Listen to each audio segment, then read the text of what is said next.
네, 안녕하세요 여러분. 오늘 우리 기도 세미나 6번째 시간, 예수님의 이름으로 기도하라 라는 제목으로 말씀을 나누도록 하겠습니다. 오늘 하나님께서 우리에게 주신 말씀은 요한복음 14장 13절부터 14절까지의 말씀입니다. 너희가 내 이름으로 무엇을 구하든지 내가 행하리니 이는 아버지로 하여금 아들로 말미암아 영광을 받으시게 하려 함이라. 내 이름으로 무엇이든지 내게 구하면 내가 행하리라. 아멘. 하나님의 말씀입니다.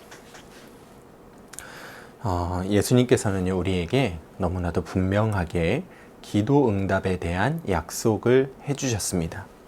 우리가 구하면 예수님이 그 구한 대로 반드시 응답하시겠다.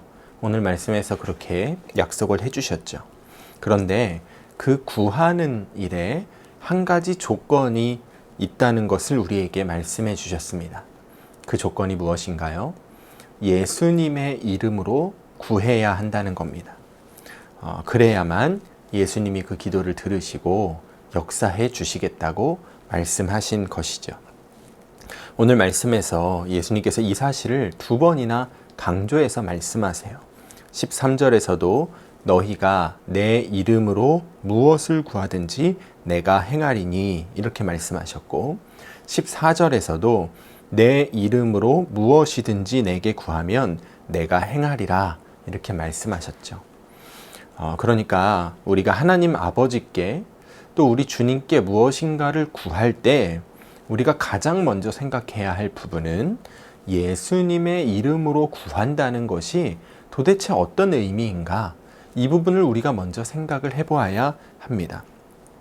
예수님께서 우리에게 약속하신 그 약속이 예수님의 이름으로 구할 때 응답해 주시겠다는 약속이었기 때문이죠. 예수님의 약속대로라면 우리가 아무리 크고 놀라운 일을 구한다고 할지라도, 우리의 생각에 불가능해 보이는 일을 구한다고 할지라도 그 기도가 예수님의 이름으로 하는 기도라면 예수님께서 그 기도를 들으시고 반드시 응답해 주실 것입니다.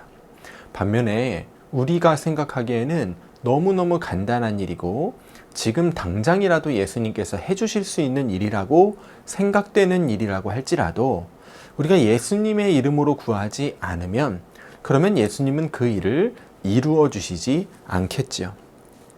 그러면 여러분, 예수님의 이름으로 기도한다는 것은 정확하게 어떤 의미를 가리키고 있는 걸까요? 예수님의 이름으로 기도한다는 것은요, 내가 하고 싶은 기도를 다 한 다음에 마지막에 예수님의 이름으로 기도합니다. 아멘. 이렇게 하고 기도를 마치는 것을 의미하는 것은 분명히 아닙니다. 많은 사람들이 이 부분을 오해해요. 어떤 기도를 하든지 마지막에 예수님의 이름으로 기도합니다를 붙이면 그러면 예수님의 이름으로 기도한 것이 되는 줄로 아는 거죠. 한번 생각해 보세요, 여러분. 어떤 사람이 너무 미워서 하나님, 저 인간 좀 혼내주세요. 때려주세요. 나쁜 질병에 걸리게 해주세요. 지옥에 떨어지게 해주세요. 이렇게 기도를 해놓고는 그 기도의 끝에 예수님의 이름으로 기도합니다. 아멘. 그렇게 우리가 기도를 하면 예수님께서 그 기도를 들으시고 우리가 구한 대로 응답을 해주실까요? 그러지 않으시겠죠. 예수님께서 그런 기도에 응답해 주실 리가 없잖아요. 그러니까 내가 원하는 대로 기도하고 나서 그 끝에 예수님의 이름으로 기도합니다를 붙인다고 해서 그 기도가 예수님의 이름으로 구하는 기도가 되지 않는다는 것은 너무나 분명한 것이죠. 예수님의 이름으로 기도한다는 것의 진짜 의미, 첫 번째는요, 예수 그리스도를 믿는 믿음으로 하나님 아버지께 나아가서 구하라는 겁니다. 우리 중에 어느 누구도 예수님을 통하지 않고는 하나님 앞에 나아갈 수 있는 사람이 없습니다. 예수님께서 요한복음 14장 6절에서 내가 곧 길이요 진리요 생명이니 나로 말미암지 않고는 아버지께로 올 자가 없느니라 이렇게 말씀하셨습니다. 또 히브리서 10장 19절부터 22절 말씀은 말합니다. 그러므로 형제들아 우리가 예수의 피를 힘입어 성소에 들어갈 담력을 얻었나니 그 길은 우리를 위하여 휘장 가운데로 열어놓으신 새로운 살 길이요 휘장은 곧 그의 육체니라. 또 하나님의 집 다스리는 큰 제사장이 계심에 우리가 마음의 뿌림을 받아 악한 양심으로부터 벗어나고 몸은 맑은 물로 씻음을 받았으니 참 마음과 온전한 믿음으로 하나님께 나아가자. 여러분, 예수님께서 십자가에 달려서 죽으실 때 성전의 휘장이 찢어졌습니다. 대제사장만 들어갈 수 있었던 그 지성소에 들어갈 수 있는 길이 예수 그리스도의 십자가를 통하여 열리게 된 것이죠. 그런데 그 지성소에 들어가기 위해서는 반드시 찢어진 휘장, 곧 십자가에서 죽으신 예수 그리스도를 통과해야만 하는 겁니다. 예수 그리스도를 믿는 믿음이 있다면, 그렇다면 대제사장이 아니라 우리와 같이 평범한 사람들도, 죄인들도 하나님 앞에 나아가서 하나님과 교제할 수 있게 된 것이죠. 반면에 예수 그리스도를 믿는 믿음이 없다면 아무리 세상에서 권력이 있고 또 높은 자리에 앉은 사람이라고 할지라도 결코 하나님 앞에 나아갈 수가 없다는 겁니다. 그러니 우리가 하나님 앞에 나아가서 무엇인가를 구할 때 우리는 먼저 반드시 예수 그리스도 그분을 통과해야만 하는 거죠. 다시 말하면 예수님을 믿는 믿음을 소유해야만 한다는 겁니다. 그 믿음을 가지고 하나님 앞에 나아가서 기도할 때, 간구할 때 그 기도가 바로 예수 그리스도의 이름으로 구하는 기도가 되는 겁니다. 사랑하는 여러분, 여러분은 예수님을 믿는 믿음을 소유한 사람인가요? 우리가 열심히 기도하기에 앞서서 내가 정말 예수님을 믿는 믿음을 소유하고 있는지 아닌지를 분명하게 점검을 해보아야 합니다. 진짜 믿음을 가지고 기도하지 않으면 아무리 끈질기게 오랫동안 간절히 기도한다고 할지라도 예수님께서 그의 기도에 역사하실 수가 없는 거예요. 사도 바울은 우리가 정말 믿음을 가지고 있는지 아닌지를 점검하는 방법에 대해서 우리에게 이렇게 말해줍니다. 고린도후서 13장 5절입니다. 너희는 믿음 안에 있는가? 너희 자신을 시험하고 너희 자신을 확증하라. 예수 그리스도께서 너희 안에 계신 줄을 너희가 스스로 알지 못하느냐? 그렇지 않으면 너희는 버림받은 자니라. 사도 바울은요, 예수님께서 자기 안에 계신 줄을 아는 사람이 진짜 믿음을 가진 사람이라고 말하고 있습니다. 여러분은 어떠신가요? 예수님께서 여러분 안에 계신 것을 여러분은 정말 아십니까? 예수님께서 자기 안에 계신 것을 정말 아는 사람은 생각이 바뀌고 말이 바뀌고 행동이 바뀌고 삶이 바뀝니다. 예수님께서 지금 여러분 옆에 실제로 서 계시다고 한번 생각을 해보세요. 여러분 예수님 앞에서 남을 험담하는 말이나 비판하는 말, 또 믿음 없는 말들을 하실 수 있으시겠습니까? 예수님께서 여러분 뒤에서 여러분을 졸졸 쫓아다닌다고 한번 생각을 해보세요.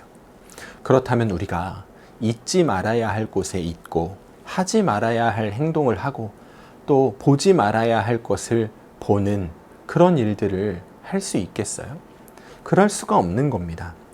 그래서 예수님께서 자기 안에 계신 것을 아는 진짜 믿음은 반드시 우리의 생각과 말과 행동을 변화시키게 되어 있는 거예요. 삶이 변하게 되어 있는 겁니다. 여러분, 여러분의 믿음이 여러분의 마음과 생각과 말과 행동을 어떻게 변화시켰는지를 점검해 보시기 바랍니다. 만일 나는 아직 예수님이 내 안에 계신 것을 정말 알지 못하는 사람 같아, 그런 마음이 드신다면 여러분 오늘 하나님께 먼저 기도하세요. 하나님, 내 안에 계신 예수님을 바라볼 수 있는 눈을 나에게 열어주세요. 하나님, 내 안에 계신 예수님을 믿는 그 믿음을 나에게 더 부어주세요. 여러분, 그렇게 기도하시고 우리가 정말 우리 안에 계시는 예수 그리스도를 믿는 진짜 믿음을 가지고 하나님 앞에 나아가서 예수님의 이름으로 기도하는 사람들이 되기를 간절히 소원합니다. 예수 그리스도의 이름으로 기도한다는 것의 두 번째 의미는요, 예수님의 이름에 합당한 기도를 드리라는 것입니다. 성경에서 이름이라는 것은요, 그 사람의 존재 자체를 의미하는 겁니다. 성경에 기록된 인물들을 보면 그 사람의 이름이 그 사람의 삶이나 그 사람의 존재 자체를 담고 있는 경우를 많이 보셨을 거예요. 예를 들면 성경은 예수님의 이름을 임마누엘이라고 기록하고 있습니다. 그 임마누엘이라는 말의 뜻은 하나님이 우리와 함께 계시다는 거예요. 그런데 예수님이 정말 이 땅 가운데 오신 하나님이셨잖아요. 하나님이 이 땅 가운데 오셔서 이스라엘 백성들 가운데 함께 사셨잖아요. 그리고 지금도 그 예수님이 우리 가운데 오셔서 우리와 함께 거하고 계시지 않습니까?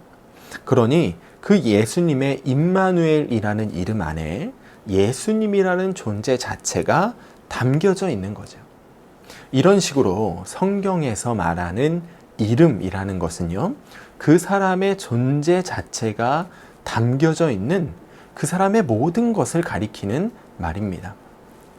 그러므로 우리가 예수님의 이름으로 기도한다라는 것은요, 예수님의 존재 자체, 그분의 성품과 인격과 그분의 모든 것에 합당한 기도를 드리는 것을 의미합니다.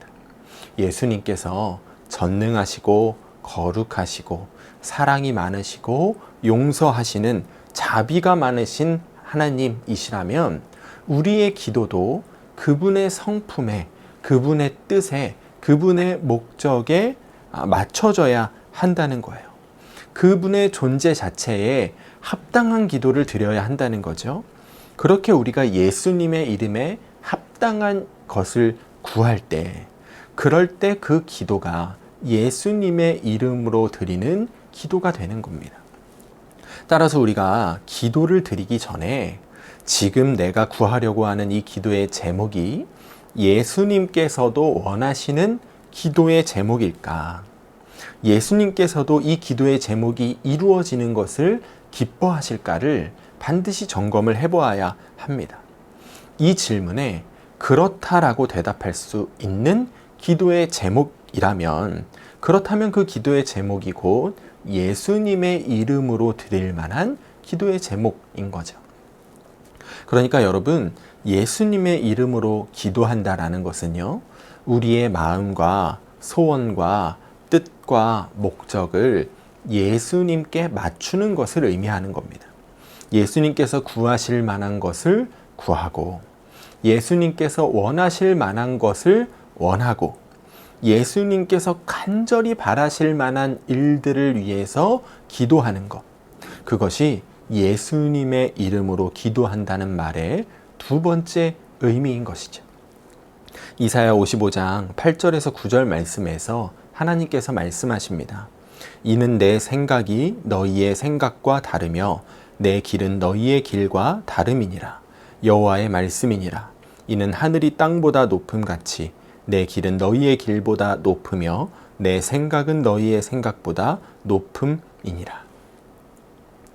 여러분, 우리가 무엇인가를 원한다고 해서 예수님께서도 그 일을 원하시는 것은 아닙니다. 우리의 생각에 옳은 일이라고 해서 그 일이 예수님의 생각에도 옳은 일이라는 보장이 없는 거예요. 우리가 스스로에게 좋다고 여기는 일이 예수님이 바라보시기에는 전혀 좋은 일이 아닐 수가 있는 겁니다. 그래서 우리가 무엇인가를 위해서 기도하기 전에 그 기도의 제목이 예수님께서 바라보시기에도 옳고 기쁜 기도의 제목인지를 반드시 먼저 점검을 해보아야 하는 겁니다. 우리가 최선이라고 생각하는 그 기도의 제목이요, 주님께서 바라보실 때는 최선이 아니라 최악일 수도 있습니다. 우리가 그것을 늘 인정해야 하는 거예요. 그래서 무엇인가를 구하기 전에 그 일이 주님께서도 원하시는 일인지, 주님께서도 기뻐하실 만한 일인지를 먼저 점검해 보고서 구해야 하는 겁니다. 점검해 봐도 잘 모르겠다면, 그렇다면 주님, 나의 최선이 아니라 주님의 최선으로 이루어 주소서. 그렇게 기도해야 하는 겁니다. 예수님께서 하나님 아버지께 그렇게 기도하셨던 것처럼 나의 뜻대로 하지 마옵시고 아버지의 뜻대로, 주님의 뜻대로 하옵소서. 우리가 그렇게 함께 기도해야 하는 거예요. 그렇게 우리가 함께 기도할 때 우리가 드리는 기도가 예수님의 이름으로 드리는 기도가 될 수 있는 겁니다. 여러분, 우리가 오늘 이 말씀을 통해서 우리가 예수 그리스도의 이름으로 기도하는 기도자들이 되기를 간절히 소원합니다.